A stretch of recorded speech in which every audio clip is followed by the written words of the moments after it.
ETF index mutual funds నేర్చుకుని stock మార్కెట్లో రాణించాలనుకుంటున్నారా? వెంటనే ఈ నెంబర్కి కాల్ చేయండి.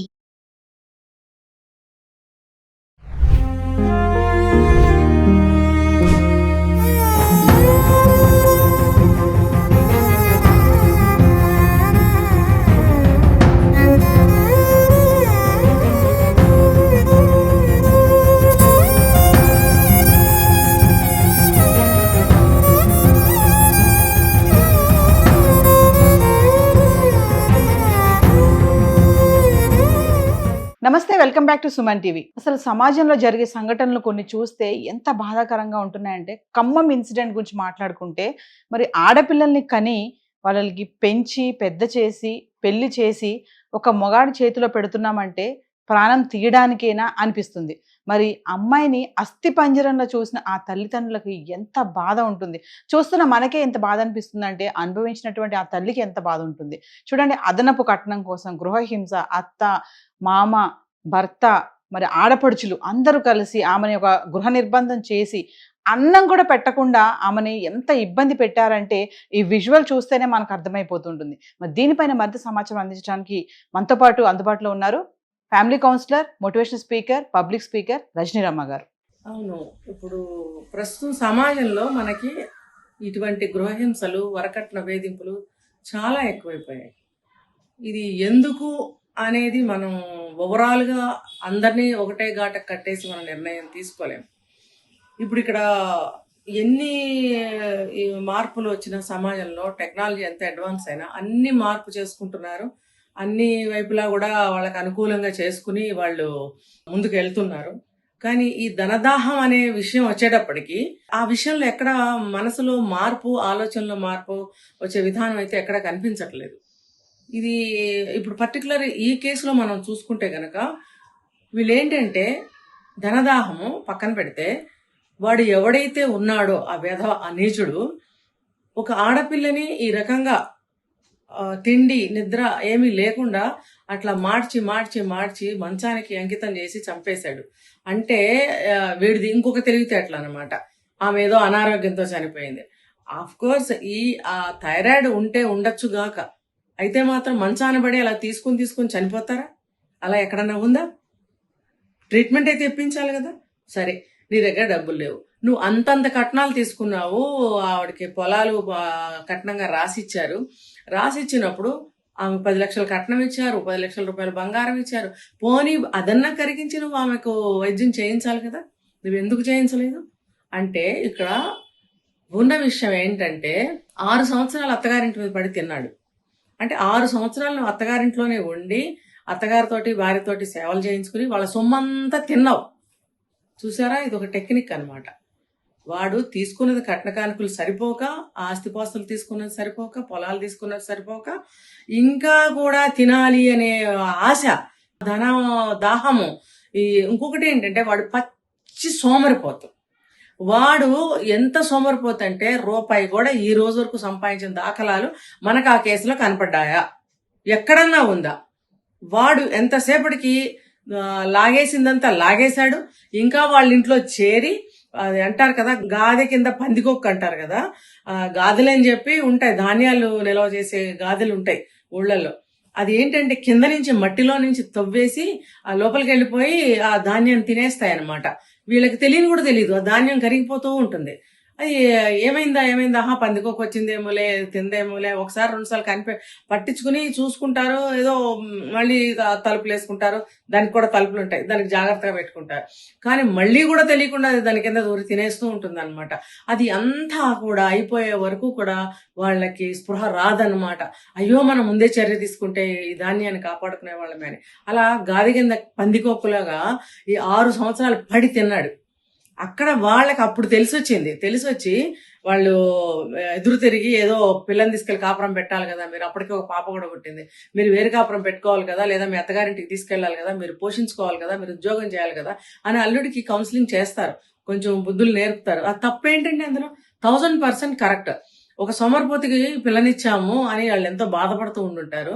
పిల్ల వేరే వెళ్ళి భర్తతో కాపురం చేసుకోవాలన్న ఆశ కోరిక తల్లిదండ్రులకు ఉంటుంది. వీడు ఇలా పందికొక్కులాగా పడి తింటున్నాడు దొన్నపోతులాగా. సిగ్గు సెర పెద్ద మగాణ్ణి డప్పు కొట్టుకునే ఇలాంటి మగాళ్ళకి నేను చెప్పేది ఏంటంటే, పిల్లల్ని కంటే మగాడు కాదు. పిల్లల్ని, భార్యని, చక్కగా కుటుంబాన్ని బ్యాలెన్స్ చేస్తూ ఎవరికి బాధ కలిగించకుండా, తను బాధపడకుండా, ఇంట్లో గొడవలు రాకుండా ఉన్న దాంట్లోనే సర్దుకుని ముద్ద పెట్టగలిగినప్పుడు వాడు మగాడు, శబాష్ అనిపించుకుంటాడు వాడు. వీడు ధన ఆశ గలవాడు. రెండోది పచ్చి పచ్చి పచ్చి సోమరిపోతూ, ఇంకా సోంబేరి వేధవా, ఒళ్ళంతా బద్ధకం వీడికి. ఈ కారణాల వల్ల వాడు ఉద్యోగం సద్యోగం చేయలేదు, వాళ్ళ సొమ్ము తినేశాడు. సరే, వీళ్ళంతా గొడవ పడిన తర్వాత మళ్ళీ వెళ్ళి ఎక్కడికి వెళ్ళాడు? వెళ్తే అమ్మాబాబు దగ్గరికి వెళ్ళాలి. లేకపోతే వాడు వేరే స్వతంత్రంగా ఉద్యోగం చేసి డబ్బు సంపాదించే చోటకి పోయి ఒక గదైనా సరే రెంట్కి తీసుకుని అక్కడ పెట్టాలి ఫ్యామిలీని. వాడు ఆ పని చేయకుండా ఏం చేశాడు? అక్కాబావ దగ్గర చేరాడు. అక్కాబావ దగ్గర చేరటం ఏంటండి? చెల్లెలింటికి వెళ్ళకూడదని పెద్ద సామెత ఉంది. ఇక్కడ చెల్లెలైన అక్కైనా ఒకటే. వీడు వెధవ చెడ్డాడు. ఇక్కడ వాళ్ళు తరిమితే భార్యను తీసుకుని, భార్య ముందు మగాడు కనిపించుకోవాలంటే మగాడు ఏం చేయాలండి? ఇలా వాళ్ళ పంచిన చేరతాడా? సరే, ఇక్కడ ఓన్లీ ధనదాహం ఉండబట్టే అత్తగారింట్లో తిన్నాడు అని అనుకుందాం. కానీ ఇక్కడ అక్కగారింటికి, వాళ్ళ అక్కింటికి ఎందుకు చేరాడు అని అంటే, వాడికి ఒళ్ళంతా బద్ధకమే, వాడికి ఒళ్ళంతా సోమరతనమే. అందుకని అక్కడికి వెళ్ళి పడ్డాడు. మేబీ పేరెంట్స్ ఉన్నారో లేదో తెలీదు, అక్క దగ్గరికి వెళ్ళి పడ్డాడు. పడితే వాళ్ళు ఏం చేశారు? వాళ్ళు కూడా ఈ అమ్మాయి ద్వారా తినొచ్చు అని చెప్పి, మీరు వచ్చి ఎలా ఉంటుందంటే సైకలాజికల్ గా, నవీన గారు ఇక్కడ మా ఇంట్లోకి వచ్చి ఉన్నారు కాబట్టి మీరు మాకు ఏమన్నా కట్టాలి డబ్బులు, మేము మీకు మేపుతున్నాము, ముగ్గురిని మేపుతున్నాము అనేది వాళ్ళకి ఉంటుంది. కాబట్టి వాళ్ళ డిస్కషన్ లో ఏంటంటే, ఈ అల్లుడుగాడు ఒకడు ఉన్నాడు కదా, ఈ అమ్మాయి భర్త, వాడితో డిస్కషన్స్ అనమాట. ఏంటి, నువ్వు పెళ్ళాన్ని తీసుకొచ్చావు బాగానే ఉంది, పిల్లని తీసుకొచ్చావు బాగానే ఉంది, మేము ఎంతకాలం పోషిస్తాము, నువ్వేదోటి ఏర్పాటు చేసుకోవాలి కదా అని అన్నప్పుడు ఇద్దరు కలిసి పథకం వేశారు. ఏంటంటే, మళ్ళీ పుట్టింటి నుంచి ఆ డబ్బును ఎలా లాక్కురావాలి, లాక్కొస్తే కనుక మీరు మా ఇంట్లో ఉండొచ్చు. ఇలా కొన్ని క్లాస్ పీపుల్స్ ఉంటారండి. అది ఏ క్లాస్ అనేది, ఏ కేటగిరీ అనేది ఇక్కడ అనవసరం. కొంతమంది మంచి ఇళ్లలో పుట్టిన వాళ్ళు కూడా నీచపు ఆలోచనలు చేస్తారు. వీడు ఇక్కడ వీళ్ళని మేము ఉంచుకుంటాము, మీకు డబ్బు ఏర్పాటు చేసుకోండి, మాకు ఇవ్వాలి అని అనటమే కాకుండా వీడిని మళ్ళీ కూడా ప్రోద్బలం చేసి ఆ డబ్బు తీసుకురా అని అనబట్టే వీడు మళ్ళీ కట్నం వేధింపులు చేశాడు వీళ్ళకి. ఇదంతా ఊహాగానం అని అంటే, ఊహాగానం అయినా సరే కుటుంబాల్లో ఇలాగే జరుగుతాయండి. కాబట్టి ఇది ఇలాగే జరిగి ఉంటుంది. లేకపోతే అక్కాబావ కట్నం కోసం వేధించడం ఏంటి? కట్నం కోసం వేధించడం కాదు ఇక్కడ. నువ్వు వెళ్ళి డబ్బు తీసుకురా, మేము ఎందుకు పోషిస్తాం అన్నారే కానీ బుద్ధి తక్కువ ముండాగడుకులు. మీరు బయటకు వెళ్ళి వేరు కాపురం పెట్టుకోండి, నువ్వు ఒక ఉద్యోగం చెయ్యి, నువ్వు మా షెల్టర్లో నువ్వు ఉండకూడదు, బిడ్డ తండ్రి అయ్యావు అని అక్కాబావ వయసులో పెద్దవాళ్ళుగా వాళ్ళు ఏం చెప్పారు వీళ్ళకి?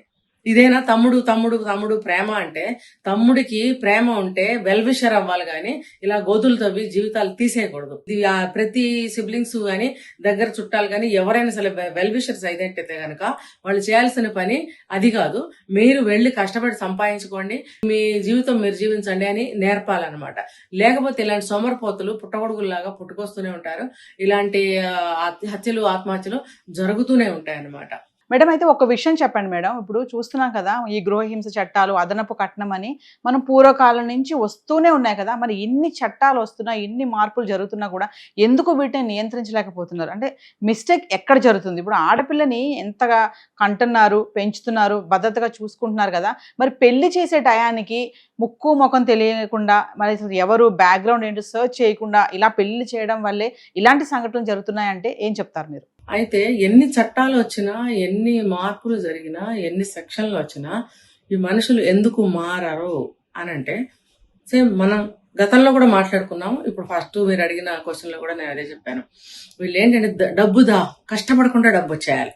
కష్టపడకుండా ఒక ఆడపిల్లని కని పెంచి ఎంతో కష్టపడి జీవితకాలం వాళ్ళ చెమటని, వాళ్ళ రక్తాన్ని చెమటగా మార్చి కష్టార్జితాన్ని అంతటిని మూటగట్టి పంచప్రాణాలు వాళ్ళ అమ్మాయిలో పెట్టి కాపురానికి పంపించినప్పుడు ఈ వెధవలు, నీచులు, ఇలాంటి వాళ్ళని, ఇవి చాలా చిన్న పదాలు అన్నమాట, వీళ్ళని ఏమి అనకూడదు, కత్తి కండ తీసి కాకులకి గద్దలకి వేయాలంతే. ఇంత కష్టపడి పిల్లనిచ్చి పెళ్లి చేస్తే వీళ్ళు చేసే ఈ పనులు.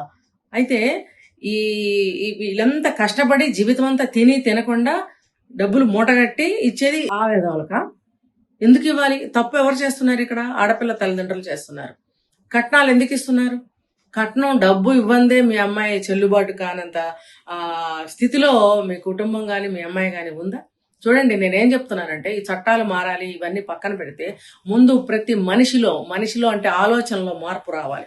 ఇది నేను చాలా సార్లు చెప్పాను. నేను ఇక్కడ కూర్చుని ఊరికే టైం పాస్ గా నేను ఏమి మాట్లాడటం లేదు. ప్రతిసారి సమాజం సమాజం సమాజం అని సమాజాన్ని ఉద్దేశించి నేను అనేకమైనటువంటి మెసేజ్లు ఇచ్చాను.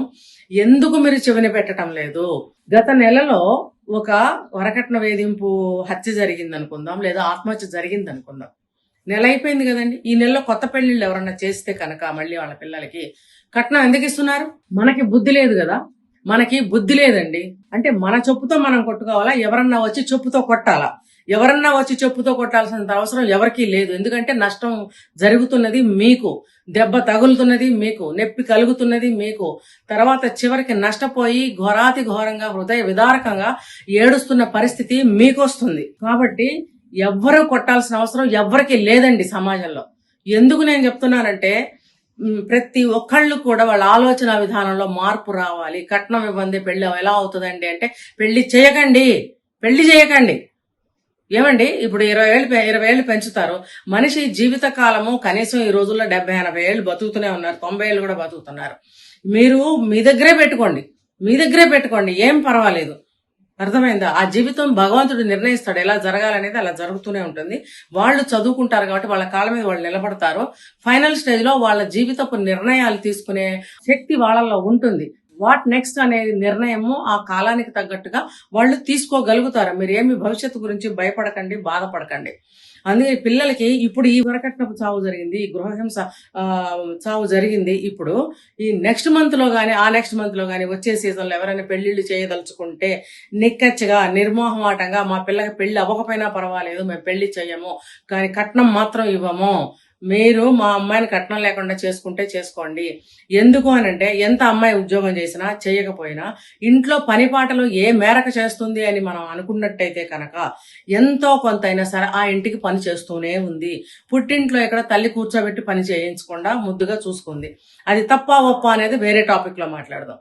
ఇక్కడ ఇలా చూసుకున్నప్పుడు అత్తగారింటికి వెళ్ళినప్పుడు అక్కడ భయంతోనో మొహమాటంతోనో ఏమన్నా అనుకుంటారనే అనో తల్లిదండ్రులకు చెడ్డ పేరు వస్తుందనో తనకి చెడ్డ పేరు వస్తుందనో భర్తకి తన మీద ప్రేమ తగ్గిపోవచ్చు, లేకపోతే భర్త మనసులో చెడు కలగకూడదనో ఏ కారణంతోనైనా అది తన బాధ్యత అనుకునో తను అక్కడికి వెళ్ళి ఎంతో కొంత పని చేస్తూనే ఉంటుందండి. పని చేయకుండా మొద్దుబడుద్దాయిలాగా ఎవరు కూర్చోరు. అంతగా పని చేయకుండా మంచానికి కూర్చొని ఆర్డర్లు వేస్తుంటే పని నేర్పించుకోండి ఆ అమ్మాయికి పని రాకపోతే. అంతేగాని కట్నానికి, పని పాటలకి, ఆ అమ్మాయి మనస్తత్వానికి అసలు దేనికి కూడా ముడి పెట్టకండి. మీరు 20 సంవత్సరాలు 25 సంవత్సరాలు అక్కడ పెంచి మీ దగ్గరకు పంపిస్తే ఆ 25 సంవత్సరాలు ఉన్న అలవాట్లు ఒక్కసారిగా మారవు. ఎందుకంటే మీవన్నీ కొత్తగా అనిపిస్తాయి. కాబట్టి మీరు నేర్పుకుంటే మిగిలిన ఎంతకాలం బతుకుతుందో ఆ అమ్మాయి మీ దగ్గర అంతకాలం ఈ అలవాట్లకు అలవాటు పడుతుంది. ఏదైనా ఒక విషయానికి అలవాటు పడటం పెద్ద కష్టమేం కాదండి. కాబట్టి ఈ అత్తవారు ఎవరైతే ఉన్నారో, భర్త గాని మామ గాని అత్త ఆడవచ్చు ఎవరైనా సరే, వీళ్ళు ఆ అమ్మాయిని చక్కగా మనలో కలుపుకుని ఆ అమ్మాయికి మన ఇంటి పద్ధతులు నేర్పుకుని మన కూర ఎలా వండుకుంటాం, మన ఆచారం ఎలా ఉంటుంది, మన పూజ ఇలా చేసుకుంటాం, ఇలా మనకున్న ఇల్లు ఇది, ఈ ఇంటి సౌకర్యాల్లో మనం ఎలా ఇంటిని జాగ్రత్తగా ఇక్కడ అలమార కబోర్డ్స్ ఉంటే ఈ కబోర్డ్ లో బట్టలు ఎలా పెట్టుకోవాలి, ఈ వంటగది చిన్నది కాబట్టి ఇక్కడ కూరగాయలు వంటగది సామాన్లు ఎలా సర్దుకోవాలి, ఈ ఇంటిని బట్టి ఇలా సర్దుకోవటం జరిగింది కదా, అందుకని ఇలాగే మనం సర్దుకోవాలమ్మా, ఎడాపెడా పడేస్తే ఇల్లు సరిపోదు. ఒకవేళ పెద్ద ఇల్లు అనుకోండి, దానికి సంబంధించిన మాటలు వేరే విధంగా ఆమెకు నేర్పుకున్నట్టు అయితే ఆ ఇంటి అలవాట్లకి ఆమె అలవాటు పడుతుంది. సెకండ్ ఏంటంటే మీరంత వివరంగా చెప్తున్నందుకు ఆ అమ్మాయి చాలా సంతోషించి ఇమ్మీడియట్ గా మారటానికి ప్రయత్నం చేస్తుంది. అంతేగాని సాధింపు ధోరణిలో మీరు కనుక చెప్పడం ప్రయత్నించారంటే ఆమె ఖచ్చితంగా మీ ఇంట్లో నిజంగా 75 సంవత్సరాలు బ్రతికినా ఆమె ఒక్కటి కూడా నేర్చుకోదు, అసలు నేర్చుకోవడానికి ఇష్టపడదు, ఏమి చేయడానికి కూడా ఇష్టపడదు. కాబట్టి కట్నాలు కానుకలు అనేవి తీసి పక్కన పెట్టండి. మీ అబ్బాయి కూడా ఉద్యోగం చేస్తాడు, సంపాదిస్తాడు, ఆ అమ్మాయి కూడా ఈ రోజుల్లో అందరూ సంపాదిస్తున్నారు కాబట్టి అమ్మాయి తను ఉద్యోగం చేస్తుంది కాబట్టి వాళ్ళిద్దరి సంపాదనలతోటి ముందుకెళ్తారు. అది వాళ్ళ జీవిత రథాన్ని లాగడానికి వాళ్ళిద్దరు 2 చక్రాలు అయ్యి వాళ్ళు లాక్కుంటూ వెళ్తూనే ఉంటారు. అందులో వాళ్ళ పిల్లలు చేరతారు, ఫ్యూచర్ లో అత్తమామలు చేరతారు, తల్లిదండ్రులు కూడా ఒక వయసు వచ్చాక తల్లిదండ్రులు కూడా చూస్తారు. ఇవన్నీ కూడా ఆ బండిలో బాధ్యతలు అనే రూపంలో వాళ్ళకి చేరతాయి. కాబట్టి ఆటోమేటిక్ గా పరిస్థితులు వాళ్ళకి అవన్నీ అలవాటు చేస్తాయి. దీనికోసం మీరు పరాయి అమ్మాయిని తెచ్చుకున్నాము, దాన్ని ఎవరు పోషిస్తారు, దానికి అన్నం ఎవరు పెడతాడు, ఎవరి కంచంలో తింటుంది, ఎవరు మంచంలో పడుకుంటుంది, దరిద్రపు నీచమైన మాటలు, బొద్దులు, ఆలోచనలు మానుకోండి. మానుకుంటే మీ అబ్బాయిలు జైళ్లలో కూర్చోరు, మీరెళ్ళి జైళ్లలో కూర్చోరు, ఆ అమ్మాయిలు చనిపోరు. సో ఇప్పుడు ఈ అమ్మాయి సంగతి మనం తీసుకుంటే దారుణాతి దారుణంగా ఈ అమ్మాయిని అసలు మనుషుల, మృగాల, జంతువుల, లేకపోతే కరడుగట్టిన నేరస్తులా వీళ్ళు ఎందుకు ఇలా ఆ అమ్మాయిని మంచానికి అంటించేసి చావగొట్టి అసలు కొత్త గాయాలు, పాత గాయాలు అని వాళ్ళు చెప్తుంటే అరే ఆ స్టేజ్ లో ఉన్నప్పుడు కూడా అమ్మాయిని అంత కొట్టారా, బాధించారా అని నాకు మనసు ఒక్కసారి గుండె బయటకు వచ్చి లోపలికి వెళ్ళినట్టు అయింది. అసలు మనుషులా లేకపోతే ఇంకే పశువులకైనా జాలి ఉంటుందండి. పశువులు కూడా పక్క పశువుకి ద్రోహం చెయ్యవు. ఏదైనా దెబ్బ తగిలితే దానికి నాలుగుతో నాకి వాటికి ఫస్ట్ ఎయిడ్ చేస్తాయి. వాటిని తీసుకెళ్లి ఒక చెట్టు కింద కూర్చోబెడితే మీరు మనుషులేనా? అసలు ఒక జ్ఞానం మనుషులకి ఇచ్చాడు దేవుడు అని చెప్తారు. చెప్పినప్పుడు ఆ జ్ఞానంతో ఎందుకు ప్రవర్తించట్లేదు? మీరు బద్ధకాన్ని పెట్టుకుని చదువుకోకుండా ఒక ఆడపిల్లని మీద ఆధారపడి ఆ డబ్బుని తిందామని చూసే మీరు మనుషులు కోవలో ఒక రారు, వేరే జాతి ఏదైనా ఉంటుందన్నమాట. కాబట్టి మీరు మారతారా? మారండి. లేకపోతే ఫ్యూచర్ లో ఇంకా ఇంకా చట్టాలు మారతాయి, శిక్షలు అనేవి కూడా మారతాయి. అది మాత్రం గుర్తుపెట్టుకోండి. ఒక ఆడపిల్ల ఉసురు, ఒక కన్న కడుపు ఉసురు ఊరికే పోదు మీకు. కాబట్టి ఎవరైతే ఇలాంటి చేష్టలు చేస్తున్నారో, ఎవరికైతే ఇలాంటి బుద్ధులు ఉన్నాయో, ఆలోచనలు ఉన్నాయో, వీళ్ళందరూ కూడా సమాజంలో మారాల్సిన అవసరం ఎంతైనా ఉంది. ఒకవేళ అలాంటి కొడుకుల తల్లిదండ్రులు మంచి వాళ్ళైతే కనుక ముందు తల్లిదండ్రులు ఆ కొడుక్కి చెప్పండి, మనకి కట్నాలు వద్దు, కానుకలు వద్దు, ఒక ముద్ద పెట్టుకోలేకపోము, నువ్వు సంపాదించి ఉద్యోగం చేస్తున్నప్పుడు నీ భార్యకి నువ్వు పెట్టుకోవాలి, ఆ అమ్మాయి కూడా ఉద్యోగం చేస్తుంది కాబట్టి ఇలా చెప్పండి మీరు. లేకపోతే ఈ చావులు ఆగవు, అది గుర్తుపెట్టుకోండి.